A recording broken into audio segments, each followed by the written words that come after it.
मोदी वास्तविक प्रधानमंत्री नहीं है। और ये बात मैं जब से मोदी प्रधानमंत्री बने तब से कह रहे हैं। और प्रधानमंत्री मोदी है तो मेरे खिलाफ मोदी को केस करना चाहिए। तो केस तो किया है कि मैं झूठ बोल रहा हूं करके। मैं आपको बताना चाहता हूं कि नरेंद्र मोदी मेरे खिलाफ केस क्यों नहीं कर रहा है।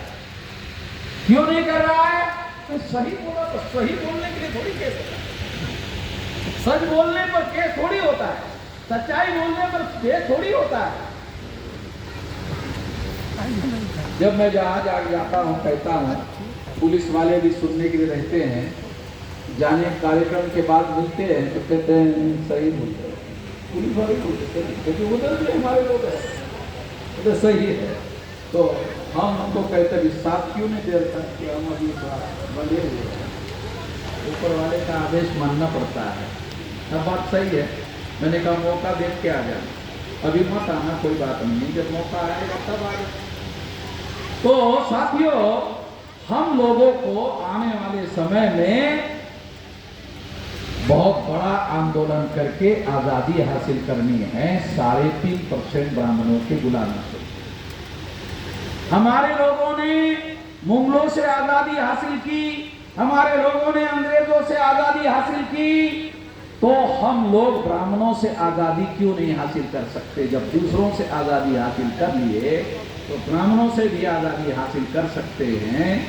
मगर आजादी हासिल करना कठिन क्यों हो गया है? क्योंकि ब्राह्मणों ने हम लोगों को 6000 जाति के टुकड़ों में बांटा। इसलिए आप लोगों को क्या करना है? आप लोगों को मैं एक छोटा काम देना चाहता हूं। जिस किसी गांव से आप आए हैं उस गांव में जाकर कमेटी बनाओ।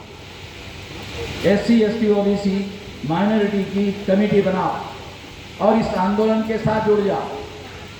गांव में वापस जाने के बाद गांव में कमेटी बनाओ।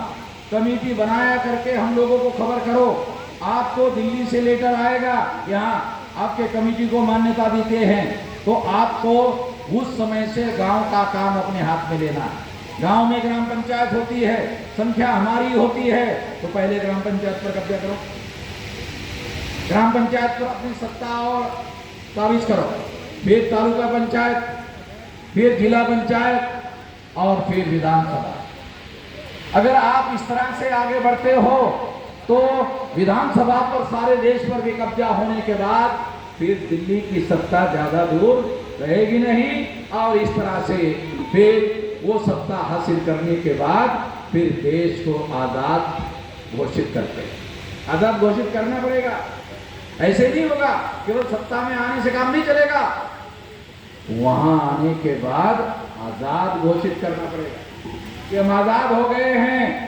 और आजाद हो गए हैं तो ऐसा संविधान में प्रावधान करना होगा, लिखना होगा।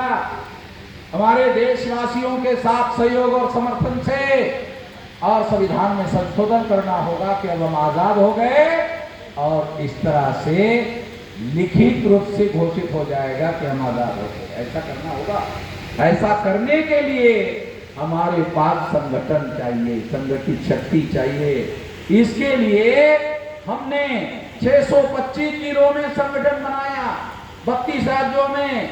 इसलिए अभी केवल आपका साथ, सहयोग और समर्थन चाहिए। आप अपने गांव में जाओ, कमेटियां बनाओ। जहां जहां भी आप रहते हो, जहां जहां से भी आए हो, वहां वहां कमेटियां बनाओ। इस झारखंड में हमारे लोगों का संगठन है, राष्ट्रीय आदिवासी एकता परिषद है।